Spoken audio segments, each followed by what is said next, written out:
Eu pedi aos congressistas que entrassem na sala, por favor. Os funcionários podiam ir lá fora pedir a quem está no hall para entrar. Senão vamos atrasar muito os trabalhos, já estamos com uma sessão de atraso e depois só saímos daqui à meia-noite.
Bem, boa tarde.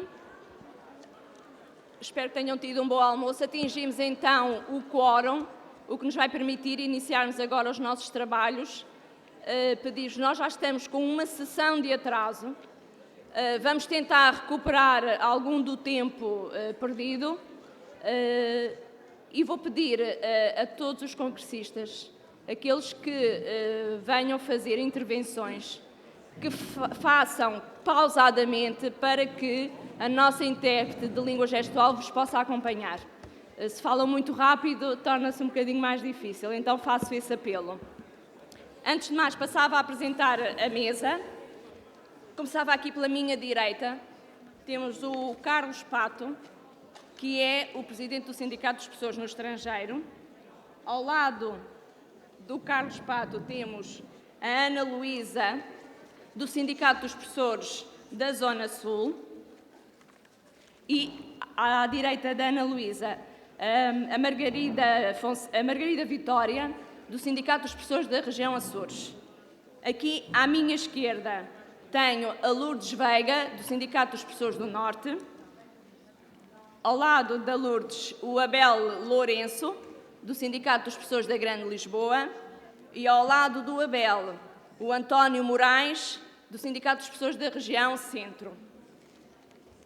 Dizer-vos que nas vossas pastas encontram um dossiê azul que tem todos os documentos relativos ao nosso Congresso e também chama a atenção para o cartão de voto, o cartão verde. Nós, durante os trabalhos desta mesa, vamos proceder a uma votação e peço a todos que, na altura dessa votação, levantem bem alto o cartão para que os nossos serviços, os nossos funcionários possam efetivamente contar em condições os votos, porque esta sala não é muito propícia para isso, está bem? Levantem, ergam bem o cartão. Eu passava então, desde já, a palavra ao José Manuel Costa, que nos vai apresentar o regulamento de funcionamento do Congresso. José Manuel. Boa tarde a todos. A proposta de regulamento que têm nas vossas pastas, por motivos óbvios, está já desatualizada e os horários que a mesma prevê no seu artigo 1º não podem de todo ser cumpridos devido ao atraso de que a Margarida acaba de referir.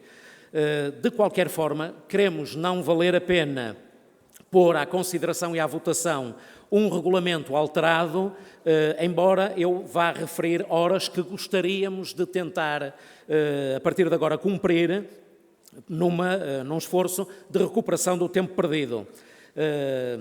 E há pouco apontava-se, por exemplo, para esta sessão para as 14h30, mas na realidade ela está a começar bem perto das 15.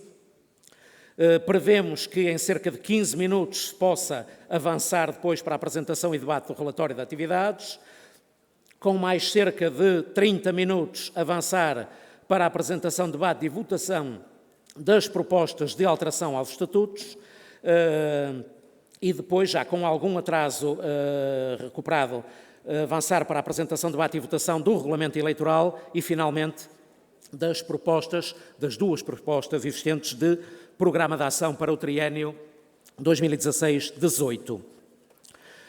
Uma notinha que fica reforçada até pelas condições em que recomeçamos, é a que nós tentemos daqui para a frente ser menos portugueses e mais britânicos no que aos horários diz respeito.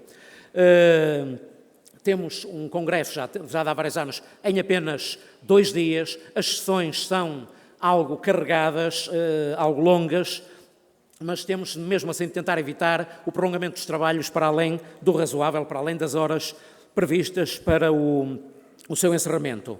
Chamo a atenção, como foi visto agora no início, que para se iniciarem ou reiniciarem os trabalhos é necessário quórum na sala, é necessária a presença de pelo menos 50% dos delegados, daí também mais algum atraso neste início. Notas especiais dentro do artigo 1º para alguns prazos, e esses não são alterados, companheiros. Hoje, dia 28, terminou às 13 o prazo para a apresentação de propostas de alteração aos estatutos da FENPROF, termina às 17 prazo para a apresentação de moções estranhas à ordem de trabalhos, termina às 18h30 o prazo para entrega de listas candidatas ao Conselho Nacional e ao Conselho de Jurisdição da FENPROF, bem como pelo conjunto das direções dos sindicatos, da lista de 24 elementos indicados para o Secretariado Nacional, e terminarão às 22 horas, ou seja, até já 1 hora depois da hora prevista para o fim dos trabalhos, prazos para apresentação de propostas de resolução sobre a ação reivindicativa, propostas de alteração na especialidade ao programa da ação que, entretanto, tiver sido aprovado, e ainda para as candidaturas ao Conselho Nacional e ao Conselho de Jurisdição sanarem eventuais irregularidades das mesmas.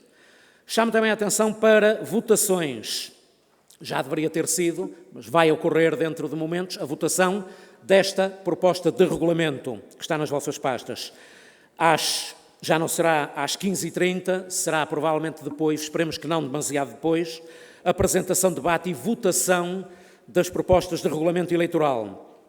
E às 17h30, esperemos cada vez mais que seja pouco o tempo perdido relativamente a este horário, a votação na generalidade em alternativa dos 2 programas de ação que são propostos.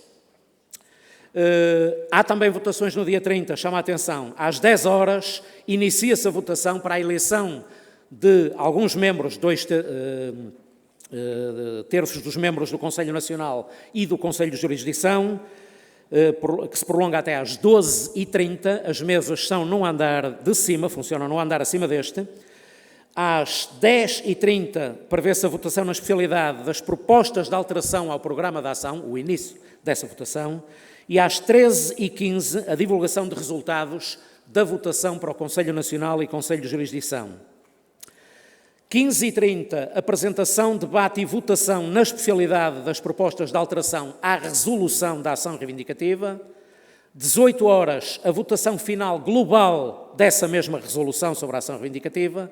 E às 18h15, inicia-se a votação de moções estranhas à ordem de trabalhos.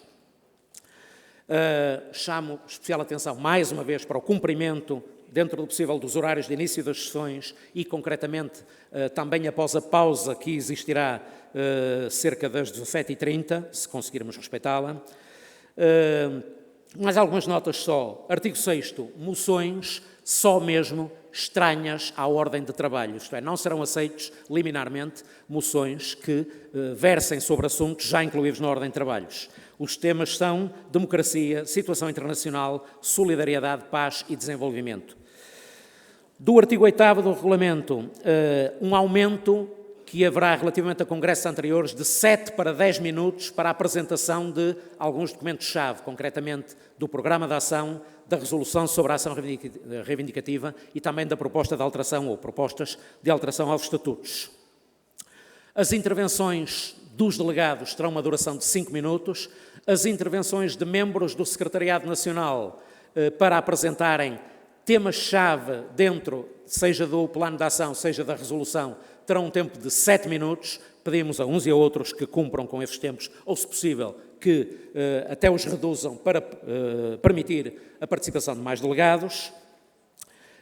Estes tempos até poderão ser alterados e diminuídos, portanto, tendo por base esse objetivo de reforçar a participação. Durante as votações, reforçar ou lembrar que nenhum delegado pode usar da palavra nos momentos de votação, que se farão, votações essas que se farão em plenário, de braço levantado, com a amostragem bem alta do cartão, como a Margarida já referiu. Haverá votações na generalidade e na especialidade. Pode haver também votações, conforme o número de propostas em debate, votações em alternativa, por exemplo, no programa de ação, uma vez que há 2 propostas, ou, havendo só uma proposta, votações por votos contra, votos a favor e abstenções. Haverá uma comissão de redação, à qual se farão chegar propostas de alterações aos documentos em discussão e que proposta é essa que chamará os proponentes, ou um representante dos proponentes, para procurar o consenso possível entre as várias propostas que possam ser apresentadas. Era só, para não vos tomar mais tempo, desejo a todos um bom congresso.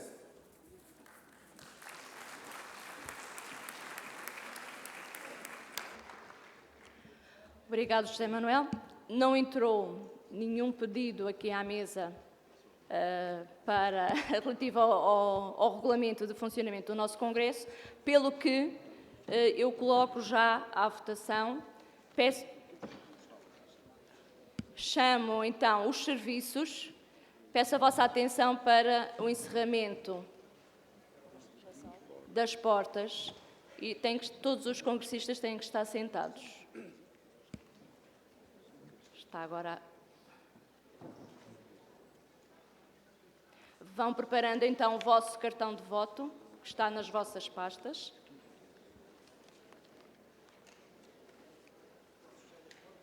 Sim, sim.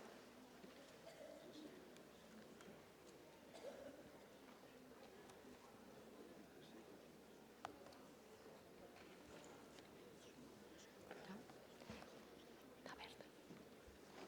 Sim? Pronto, então colocava já a votação.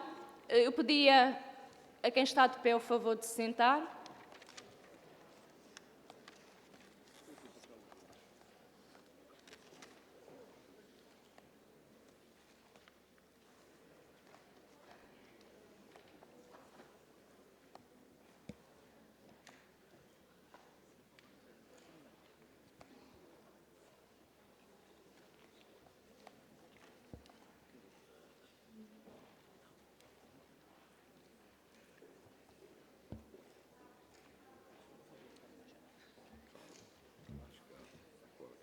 Pedi alguma celeridade, está bem? Porque senão estamos aqui a perder algum tempo precioso.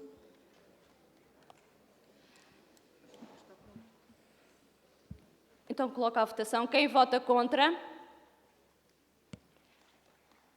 Quem se abstém? Parece-me que ninguém levantou, mas quem vota a favor? Não. Podem baixar. Parece-me, daqui da mesa parece que o regulamento foi aprovado por unanimidade. Eu passava só, chegaram aqui algumas saudações ao Congresso, claro que nós não vamos lê-las, não temos tempo, só referir o sítio de onde elas chegam. Temos então uma saudação da União de Sindicatos de Aveiro,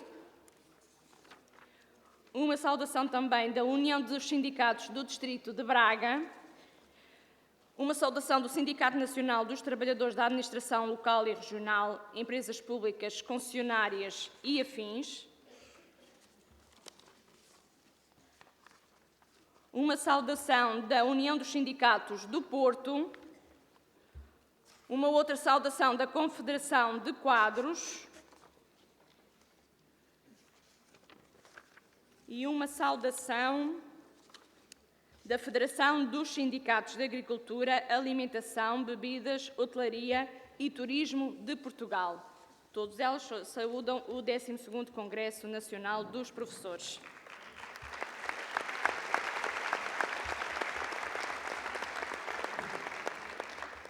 Temos também, antes de passar a palavra ao António Lucas, que irá fazer a apresentação do relatório de atividades, aqui também uma saudação. E a mesa entendeu, como ela é pequenina, e o delegado pediu que gostaria muito de a ler ao Congresso, a mesa aceitou esse seu pedido, e então eu chamo o delegado João Couto para ler então a sua saudação ao 12º Congresso Nacional dos Professores. Está na sala? Está no fundo, está no fundo. Ah, está na... Mas e não dá para ter... Um micro?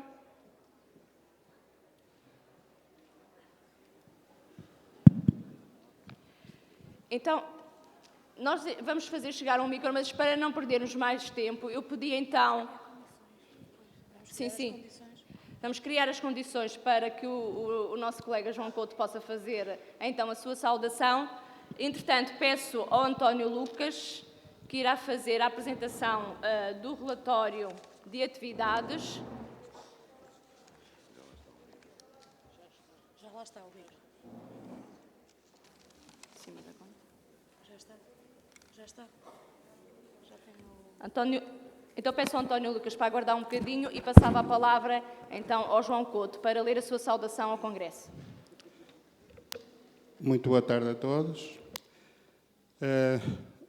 era para estar aqui, uma pequena informação, era para estar aqui o Sr. Presidente da Confederação Nacional dos Organismos Deficientes, mas por motivo de um acidente imprevisto, à última hora, portanto, fui eu incumbido pela Direção Executiva da CNOD de apresentar a saudação ao 12º Congresso da FEMPROF. A Confederação Nacional dos Organismos Deficientes, CNOD, saúda e cumprimenta a FEMPROF, Federação Nacional dos Professores, e o seu 12º Congresso. Agradecemos o vosso convite para estarmos presentes e aproveitamos para saudar todos os professores e manifestar o nosso profundo reconhecimento e apreço pela coragem com que, ao longo dos anos, têm vindo a lutar pelos seus direitos. Ao longo destes últimos 4 anos, a CNOD e a FEMPROF têm trabalhado em conjunto na busca por uma escola mais inclusiva para que todos vejam os seus direitos assegurados. É uma parceria que muito nos honra e que tem dado frutos. Assim, aqui estamos com a profunda convicção e desejo de que este seja um espaço de profundo debate, de onde saiam importantes conclusões para fortalecer a luta pelos direitos dos professores e pela qualidade do ensino. Por uma sociedade mais justa e inclusiva, viva o 12º Congresso da FEMPROF, a Direção Executiva da CNOD. Muito obrigado.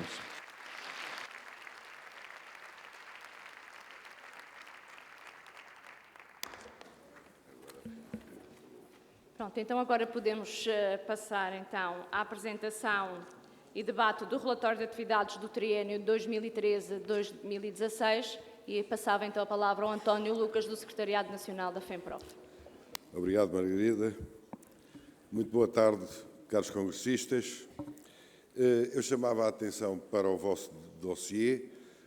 No separador número 2 vão encontrar exatamente o relatório de atividades da FEMPROF no triênio 2013-2016.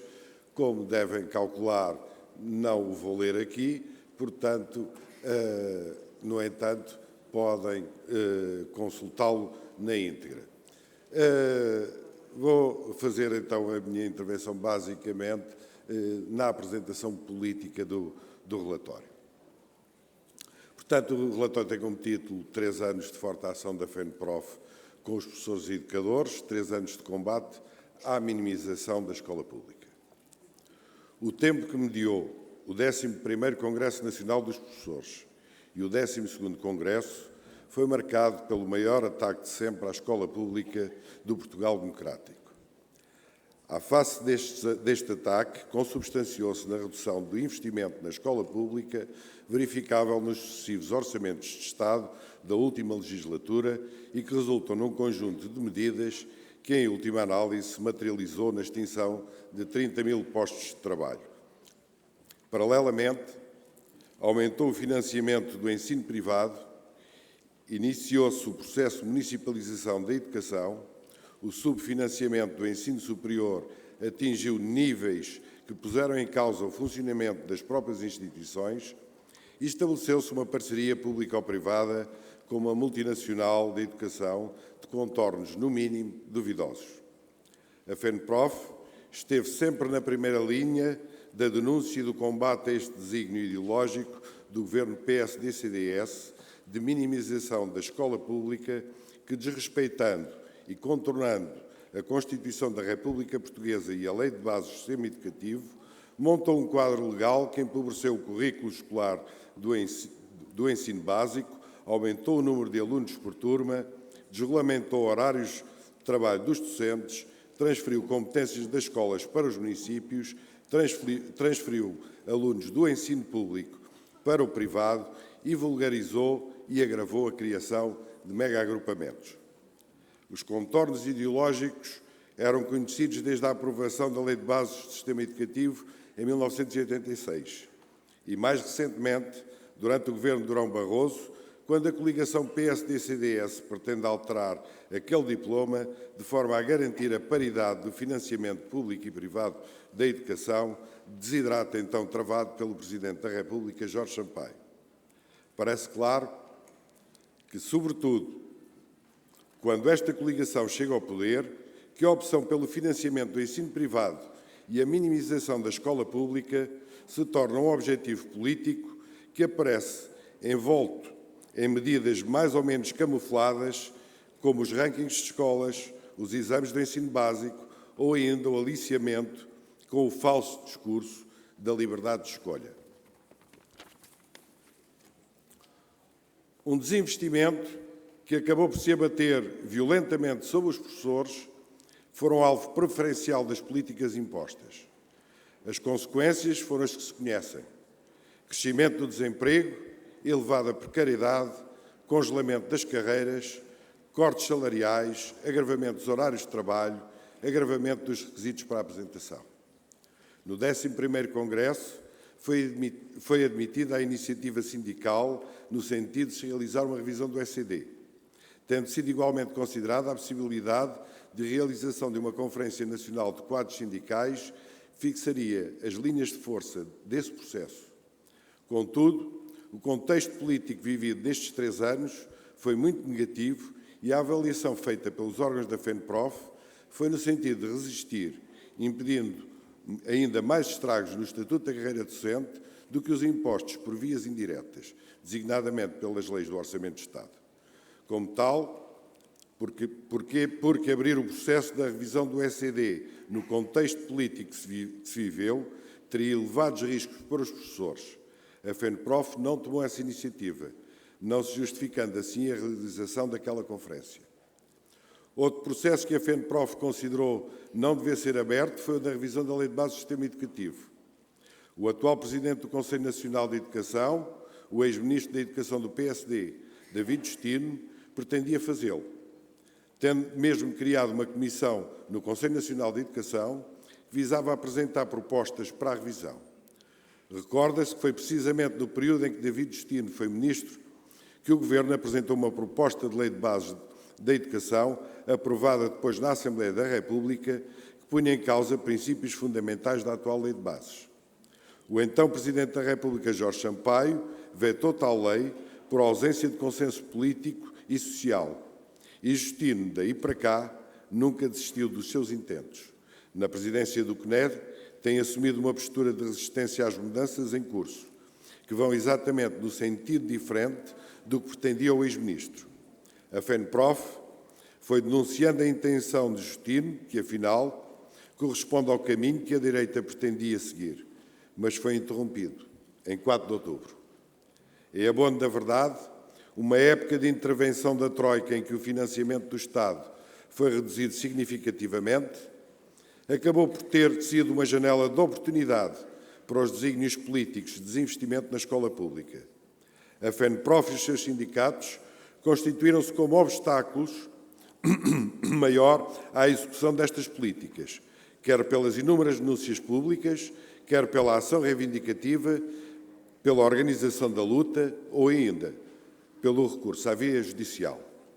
No que concerne a iniciativas, ações e lutas, foi intensa a atividade da FENPROF, ao longo de um mandato em que foi realizada a greve mais prolongada de sempre, com os professores a manterem suspensa a saída das avaliações finais dos alunos em 2013, durante 3 semanas.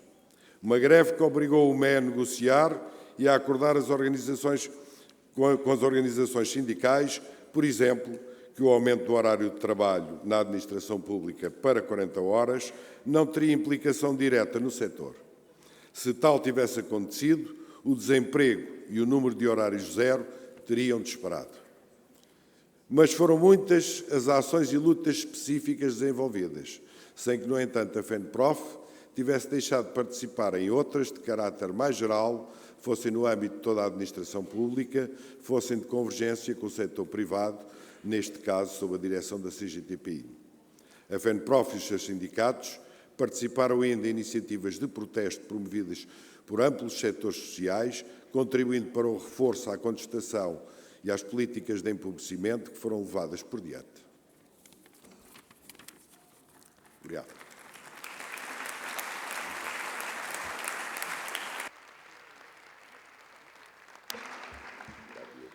Obrigada, Lucas. Foi bastante sintético. Nós temos agora aqui um pequeno período de debate. De qualquer das formas, não entrou, não deu entrada aqui na mesa, nenhum pedido de intervenção. Sendo assim, eu dava conta, porque este não é um documento que seja passível de votação, está apresentado o relatório, eu dava conta ao Congresso de mais 2 saudações que nos chegaram. Uma vem da Frente Comum dos Sindicatos da Administração Pública e uma outra da FEPSES, Federação Portuguesa dos Sindicatos do Comércio, Escritórios e Serviços.